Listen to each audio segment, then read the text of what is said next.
Barrister Asaduddin Owaisi M P و صدر کل ہند مجلس اتحاد المسلمین نے کہا ہے کہ اگر کوئی برقعے میں لڑکی جا رہی ہے تو نوجوانوں کی جانب سے اس کو روکا جاتا ہے، جبکہ اگر مسلمان لڑکا لڑکی کو لے جاتا ہے تو اس پر اعتراض نہیں ہوتا، اس کو گناہ نہیں سمجھا جاتا۔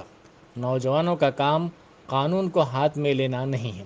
انہوں نے کہا کہ خواہ مخواہ نوجوان ان کو روک کر مقدمات درج کروا لیتے ہیں۔ اگر نوجوان کسی لڑکی کو سڑک پر روک کر ذلیل کریں گے اور اس کی ویڈیو نکالیں گے تو لڑکی باغی ہو جائے گی۔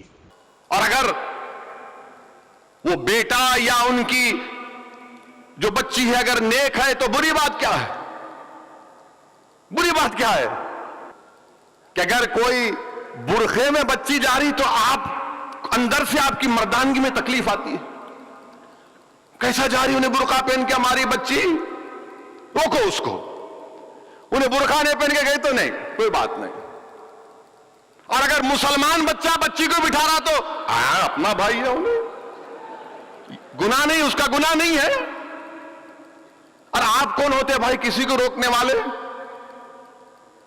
آپ ہوتے کون؟ آپ کیا سعودی عرب کی پولیس ہے؟ وہ بھی ختم ہو گئی وہاں پہ۔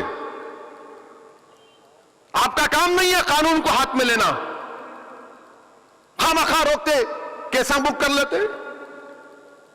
اور اگر آپ کسی کو روڈ پہ روک کے ذلیل کریں گے، ویڈیو نکالیں گے تو بچی باغی ہو جاتی ہے۔ میں جانتا ہوں 2 کیسز میں کسی نے حماقت کی، وہ بچی آ کے میرے کو بولی کہ میرے کو آج سے برقع ہی نہیں پہننا ہے، میرے کو نماز نہیں پڑھنا ہے، میں تو چڑھتی ہوں مسلمانوں سے۔ کیوں پوچھا میں؟ میرے کو ذلیل کیے۔ کیا بولی بچی کہ ہاں میں گناہ کری؟ انہوں فیصلہ کرنے والے، اللہ فیصلہ کرنے والا ہے میرا۔